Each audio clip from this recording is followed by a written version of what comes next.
इस बाल्टी में जो आप लोग ये ब्लैक कलर की खाद देख रहे हैं, असल में ये ब्लैक कलर की खाद नहीं है, बल्कि ये ब्लैक गोल्ड फर्टिलाइजर है आपके गार्डन के लिए, और आपके गार्डन को भी गोल्ड के जैसा बना सकता है। तो दोस्तों, अगर आप लोगों ने भी अपनी घर की छत पर टेरेस गार्डन बना रखा है और आपने अपने टेरेस गार्डन में तमाम तरीके की सब्जी के पौधे, फलों के पौधे और फूलों के पौधे लगा रखे हैं, और आप लोगों की शिकायत यह है कि यार हम मार्केट से खाद खरीदते खरीदते थक चुके हैं और उस खाद को इस्तेमाल करने के बाद भी हमारे पौधों पर अच्छी ग्रोथ नहीं हो पाती है, फलों के पौधे पर फल कम, फूल के पौधे पर फूल कम, इसके अलावा सब्जी की भी पैदावार अच्छी नहीं होती है।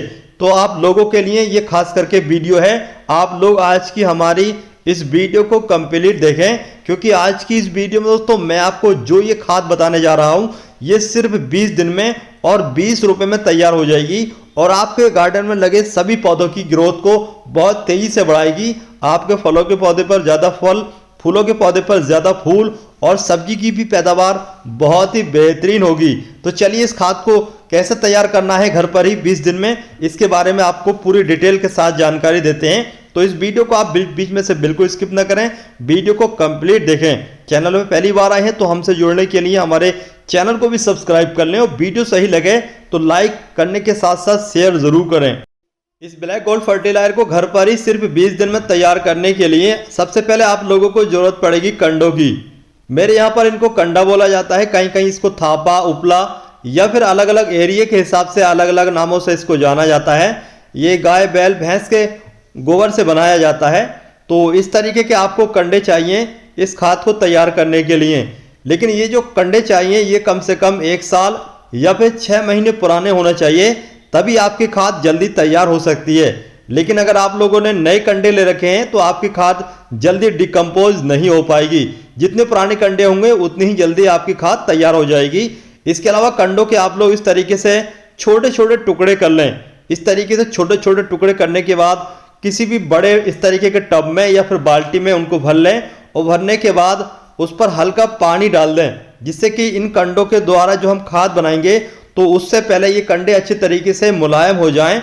और इस तरीके से आप लोगों को अच्छे तरीके से गीला कर लेना होगा, और गीला करने के लगभग 4 से 6 दिन के बाद जो काम होता है वो आप लोगों को काम करना होता है। इसके अलावा नीचे जो आप लोग पानी डाल रहे हैं, नीचे एक तरह का लिक्विड इकट्ठा हो जाता है।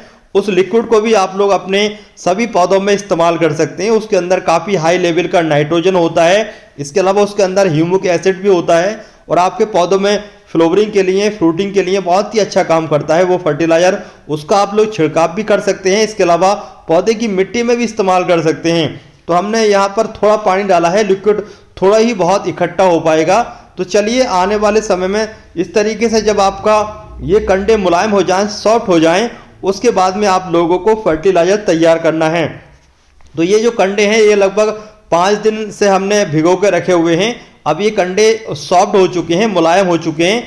चलिए इन कंडों के द्वारा फर्टिलाइजर तैयार करते हैं। लेकिन जो फर्टिलाइजर हम तैयार करेंगे उसके लिए हमने यहाँ पर ये एक बाल्टी ले रखी है, डस्टबिन टाइप की इस तरीके की आप लोग बाल्टी ले सकते हैं, या फिर दूसरे कोई भी पुराने प्लास्टिक के आइटम से कोई भी इस तरीके की बाल्टी ले आए, या फिर आपके घर में कोई भी टब वगैरह हो उसमें भी आप लोग इसको खाद को तैयार कर सकते हैं। तो हमने ये एक नई बाल्टी ले रखी है।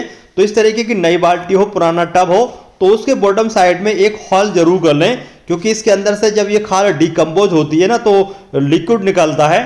तो लिक्विड को बाहर जाने के लिए आप लोग इस तरीके से कैंची से या फिर किसी भी दूसरे गार्डनिंग टूल से होल कर लें। होल करने के बाद अच्छे तरीके से जो लिक्विड होता है वो बाहर हो जाता है।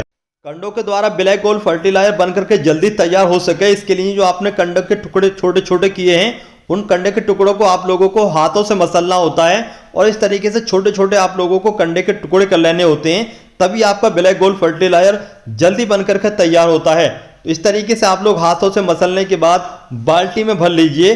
बाल्टी में भरने के बाद ये कंडे जल्दी डिकम्पोज हो, खाद में जल्दी तब्दील हो सके, इसके लिए चलिए आपको बताते हैं कि कौन सी चीज़ का आपको इस्तेमाल करना है। तो यहाँ पर आप लोग जो ये वाइट कलर की इस जग में चीज़ देख रहे हैं, ये वाइट कलर की चीज़ हर घर में आसानी से मिल जाती है अगर आप लोग गांव से रहते हैं तो। लेकिन अगर आप लोग शहर से रहते हैं तो आप लोगों को इसको खरीदना पड़ेगा। तो ये जो आप लोग जग में वाइट कलर की चीज़ देख रहे हैं ये असल में मट्ठा है, जिसको छाछ भी कहते हैं, तो हमने मट्ठे में लगभग 250 ग्राम दही को मिक्स कर लिया है। और मिक्स करने के बाद चलिए अब हम इस कंडे के ऊपर से इस तरीके से डाल लेते हैं। ये जो दही वाला पानी है, ये जो मट्ठे वाला पानी है, ये आपकी खाद को बहुत तेजी से डिकम्पोज करेगा। 4 से 6 दिन के बाद इसके अंदर कीड़े पड़ने लगेंगे और वो कीड़े ही आपकी खाद को तेजी से डिकम्पोज करेंगे, तेजी से खाद में तब्दील करेंगे। इसके अलावा इसके अंदर हाई लेवल का नाइट्रोजन होगा, पोटेशियम होगा, फॉस्फोरस भी होगा और ये खाद बहुत ही बेहतरीन तरीके से बन करके तैयार होगी। तो चलिए अब हम इस खाद को ढक करके रख देते हैं, लेकिन जो ढक्कन है उसके अंदर हॉल होना चाहिए। अब यहाँ पर जो आप लोग ये खाद देख रहे हैं, इस खाद को ढके हुए लगभग 20 दिन का समय हो चुका है। 20 दिन के बाद आप लोग देख सकते हैं ये अच्छे तरीके से गलना स्टार्ट हो चुकी है, लगभग गल ही चुकी होगी। तो चलिए इसको चेक करके देखते हैं कि हमारी खाद बन करके तैयार हुई है या अभी और वेट करना होगा। तो यहाँ पर आप लोग जो ये ऊपर से वाइट कलर की देख रहे हैं, ये एक तरह का फ्रेंडली फंगस है और ये फंगस बना है दही के द्वारा। और दही के द्वारा बहुत तेजी से इसके अंदर कीड़े पड़ गए थे और कीड़े पड़ने के बाद खाद को उन्होंने खाया और खाद को एकदम तैयार कर दिया है। तो चलिए इसको देखते हैं चेक करके कि हमारी जो खाद है वो किस तरीके से बनी है। इसके अलावा मैं आपको बता दूं कि इसमें आपको बाद में पानी बिल्कुल भी नहीं डालना है। अगर बारिश का मौसम है तो आपको इसको ऐसी जगह रखना है जहां पर बारिश का पानी इसके अंदर न जाने पाए। तो चलिए ये जो कल्टीवेटर आप लोग देख रहे हैं, इसी से चेक करके देखते हैं। तो यहाँ पर आप लोग देख सकते हैं ये जो खाद है नीचे से बिल्कुल ब्लैक हो चुकी है, यानी कि हमारी जो खाद है वो बिल्कुल बन करके तैयार हो चुकी है। ऊपर की जो परत है वो हल्की डिकम्पोज नहीं हुई है, हल्की अभी ताजी सी महसूस हो रही होगी। तो यहाँ पर आप लोग देख सकते हैं ये एक तरह का तिनका है और इसके अलावा इसमें हल्का ब्लैकपन सा आ गया है और हल्का भी इसमें कंडों की जो येलो नेस है वो है अभी। तो अभी ऊपर की जो परत है वो थोड़ी कम गली है, लेकिन नीचे वाली जो परत आप लोग देख रहे हैं वो परत बिल्कुल ब्लैक हो चुकी है, गल चुकी है।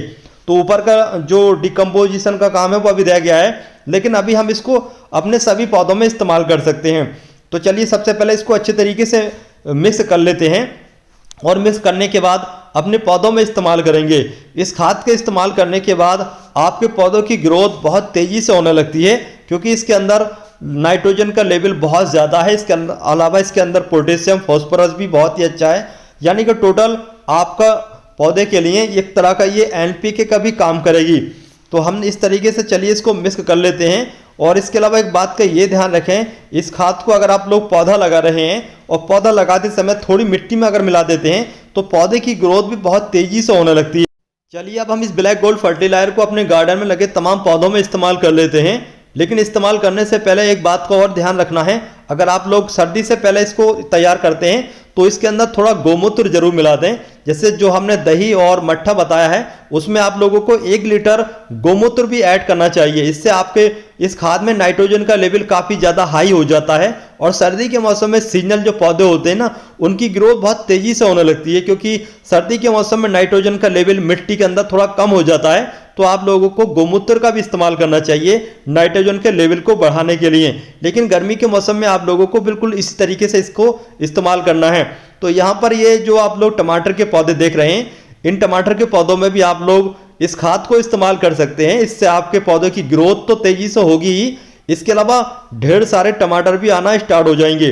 तो इन पॉलीथीन में आप लोग देख ही पा रहे होंगे हमने जो ये टमाटर के पौधे लगाए हैं इन पर कितनी ज़्यादा बम्पर पैदावार हो रही है।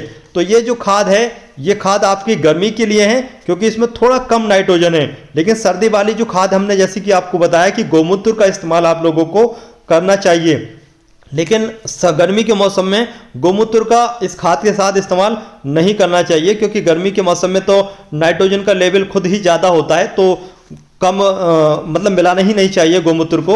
यहाँ पर आप लोग देख सकते हैं ये हमारा नींबू का पौधा है। नींबू के पौधे पर अभी नींबू भी लगे हुए हैं और इस समय फ्लावरिंग भी होना स्टार्ट हो चुकी है। अगर आप लोगों के पौधे पर ये दिक्कत है कि नींबू नहीं आ रहे, फूल झड़ रहा है या फिर फूल ही नहीं आ रहे, तब आप लोग इस खाद को इस्तेमाल कर सकते हैं। इस खाद के इस्तेमाल करने से आपके गार्डन में लगे नींबू के पौधे हों या इस तरीके से मटर के पौधे हों, यानी कि वेजिटेटिव वाली जो भी सब्जियां होती हैं सभी में भी आप लोग इसका इस्तेमाल कर सकते हैं। वेजिटेटिव ग्रोथ को तो ये बहुत तेज़ी से बढ़ाता है और फ्लावरिंग को भी बढ़ाता है।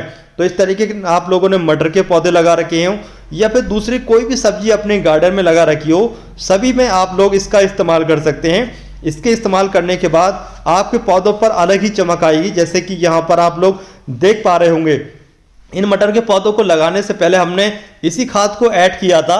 अक्सर हम इस खाद को बनाते रहते हैं और अपने पौधों पर इस्तेमाल करते रहते हैं। ये खाद मेरे गार्डन का सीक्रेट है।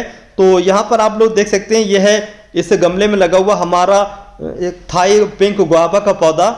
तो इस थाई पिंक गुआवा के पौधे में हम इस खाद को इस्तेमाल कर लेते हैं। इस समय आपके जो भी गुआवा अमरूद के पौधे हैं, फरवरी के बाद में उन पर अच्छी तरीके से ग्रोथ होना स्टार्ट हो जाती है। तो फरवरी के स्टार्ट में ही आप लोग अपने गुआवा के पौधों की प्रूनिंग करने के बाद इस खाद को इस्तेमाल कर सकते हैं। यहाँ पर आप लोग देख सकते हैं, इस हमने गमले में गोभी के पौधों को ग्रो कर रखा है और आप लोग देख सकते हैं गोभी के पौधे बहुत शानदार तरीके से ग्रोथ कर रहे हैं। ये वाला गोभी का जो फ्रूट है काफ़ी बड़ा हो चुका है। तो आप लोग गोभी हो या फिर कोई भी दूसरी सब्जी हो, सभी में इस्तेमाल कर सकते हैं। तो इस तरीके से आप लोग लगभग 100 से 50 ग्राम इस खाद को ऐड कर दें और ऐड करने के बाद पानी जरूर दें। आप लोगों को पानी जरूर देना है। और इसके अलावा यहाँ पर ये मिर्च के पौधे लगे हैं इस छोटे से टब में और आप लोग देख सकते हैं कितनी सारी मिर्ची आई हुई है। तो इस समय आप लोग मिर्ची के पौधों में भी इस्तेमाल कर सकते हैं, क्योंकि अभी सर्दी का मौसम है तो थोड़ा ग्रोथ स्लो है। तो सर्दी के मौसम में तो ज़रूर इस्तेमाल करें अपने मिर्ची के पौधों में इस खाद को। इसके अलावा अभी गुड़हल का डोरमेंसी पीरियड चल रहा है। अब फरवरी के बाद स्टार्ट में ही जैसे ही धूप अच्छी तरीके से निकलना स्टार्ट हो जाएगी तो आपके गुड़हल के पौधों पर भी अच्छी फ्लावरिंग होना स्टार्ट हो जाएगी। तो आप लोग अपने गुड़हल के पौधों में भी इस खाद को इस्तेमाल कर सकते हैं, नई ग्रोथ को तेज़ी से बढ़ाने के लिए, ज़्यादा कलियाँ इस्तेमाल करने के लिए। तो इस पौधे पर कुछ ही दिनों के बाद में ग्रोथ होने के साथ साथ ज़्यादा कलियाँ आना स्टार्ट हो जाएगी। तो इसके अलावा यहाँ पर आप लोग देख सकते हैं, ये हमारा स्ट्रॉबेरी का पौधा है। स्ट्रॉबेरी का जो पौधा होता है, इस पर बहुत ही अच्छी स्ट्रॉबेरी आप लोग देख पा रहे होंगे आ रही हैं। तो स्ट्रॉबेरी के पौधे में शिकायत ये रहती है कि लगाने के बाद स्ट्रॉबेरी के पौधे की ग्रोथ ही नहीं चल पाती है। तो आप लोग अपने स्ट्रॉबेरी के पौधे की ग्रोथ को बढ़ाने के साथ साथ ढेर सारी स्ट्रॉबेरी लेना चाहते हैं तो आप लोग इस खाद को अपने स्ट्रॉबेरी के पौधों में भी इस्तेमाल कर सकते हैं। स्ट्रॉबेरी के पौधे की फ्लावरिंग के लिए, फ्रूटिंग के लिए और वेजिटेटिव ग्रोथ के लिए ये खाद बहुत ही शानदार काम करती है। तो दोस्तों, आज की हमारी इस वीडियो की जानकारी आप लोगों को कैसी लगी कमेंट करके जरूर बताएं। वीडियो पसंद आए तो लाइक करने के साथ शेयर जरूर कर दें।